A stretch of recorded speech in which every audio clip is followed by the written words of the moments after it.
Hi friends, welcome to అత్తకోళ్ళ వంటలు. అత్తకోళ్ళ వంటలు ఇవాళ మన రెసిపీ వచ్చేసి రోజువారీ బోరు వంటలకి గుడ్ బై చెప్పేద్దాం. ఈరోజు నోట్లో నూరించే అదిరిపోయే ఆంధ్ర స్టైల్ క్రిస్పీ రొయ్యలు చేసేద్దాం. ఎప్పుడు ఒకేలా తింటే బాగున్నది కదండి, అందుకే ఈసారి నాటు మసాలాతో వెరైటీగా చేసానమాట.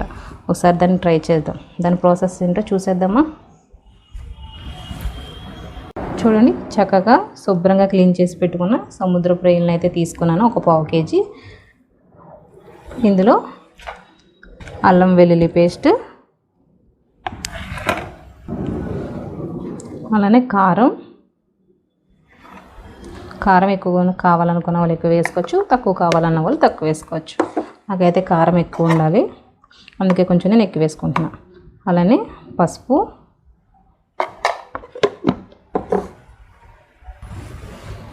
అలానే ఉప్పు,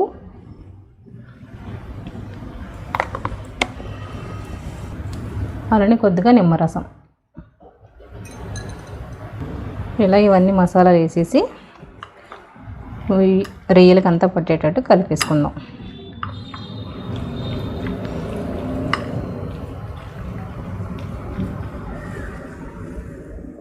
చూడండి, ఈ విధంగా కలిపేసుకుని ఒక 10 నుండి 15 నిమిషాలు పక్కన పెట్టేసుకుందాం. ఇప్పుడు మనం దీనిలోకి రారాజైన మసాలాని రెడీ చేసుకుందాం. ఇప్పుడు మన డిష్కి అసలైన hero secret home made masala అన్నమాట. దానికి కావాల్సినవి ధనియాలు, జీలకర్ర, ఇలాచీ, మిరియాలు, దాల్చిన చెక్క, ఇంకా ఎండుమిర్చి. ఇవి ఇప్పుడు మనం ఫ్రై చేసుకుందాం.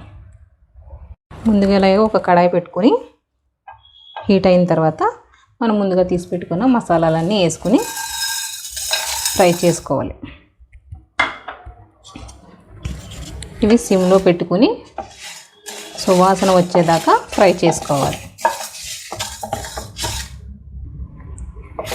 ఇలా ఫ్రై చేసుకుంటేనే ఇలా ఫ్రై అయిపోయేప్పుడు సువాసన అనేది తెలుస్తుంది.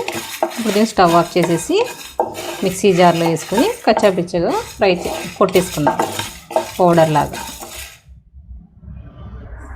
చూడండి, నేను చూపించిన విధంగా ఇలాగా పౌడర్లో అయితే కొట్టుకోవాలి మసాలాని.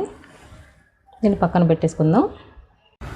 చూడండి, ముందుగా కడాయి పెట్టుకుని ఆయిల్ వేసుకుందాం.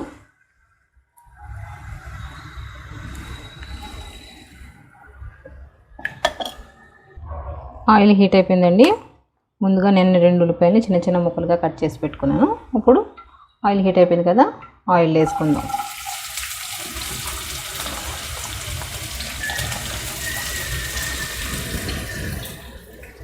అలాగే 4 నుండి 5 పచ్చిమిరపకాయలు కూడా వేసుకుందాం.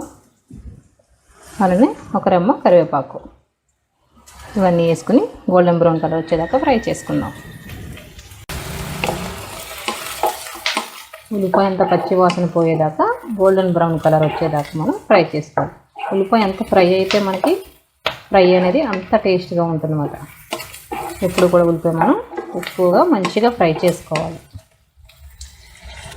చూడండి, లైట్గా గోల్డెన్ బ్రౌన్ కలర్ వచ్చేసాయి కదా. ఇప్పుడు మనం ముందుగా మ్యారినేట్ చేసి పెట్టుకున్న రొయ్యలు ఇందులో వేసేసుకుందాం.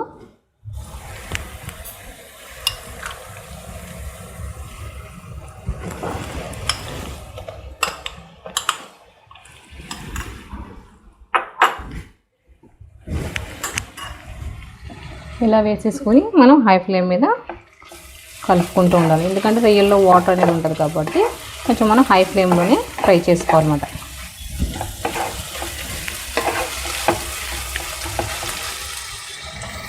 కానీ మధ్య మధ్యలో ఇలాగా కలుపుకుంటూ ఉండాలన్నమాట.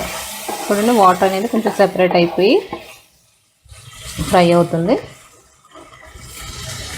మరి ఎక్కువగా తిప్పేసుకున్న మనకి రొయ్యలు అనేవి ఇరిగిపోతాయి కాబట్టి కొంచెం స్లోగానే ఇలాగా కలుపుకుంటూ ఉండాలి.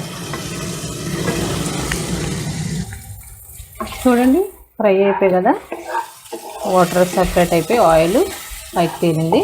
ఇది ఫ్రై అయిపోయి కదండి. ముందుగా మనం మసాలా ప్రిపేర్ చేసాం కదా, దాన్ని దీని మీద జల్లుదాం.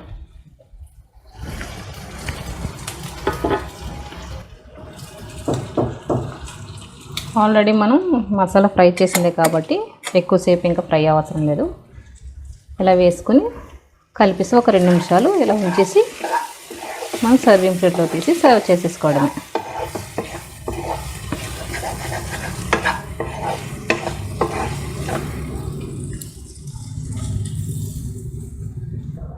చూడండి రొయ్యల ఫ్రై అయితే రెడీ అయిపోయిందండి. ఇప్పుడు సర్వింగ్ ప్లేట్లో తీసి సర్వ్ చేసేసుకుందాం. చూడండి ఈ రెసిపీ మీకు నచ్చిందా? అయితే లైక్ కొట్టండి. మీ ఫ్రెండ్స్ మీ ఫ్యామిలీ మెంబర్స్కి షేర్ చేయండి. మరిన్ని సరికొత్త వంటలు కావాలంటే మాకు కామెంట్ చేయండి. లైక్ చేయండి, షేర్ చేయండి, సబ్స్క్రైబ్ చేయండి. మా అత్త కోడలు వంటల్ని ఫాలో అవ్వండి. Thank you.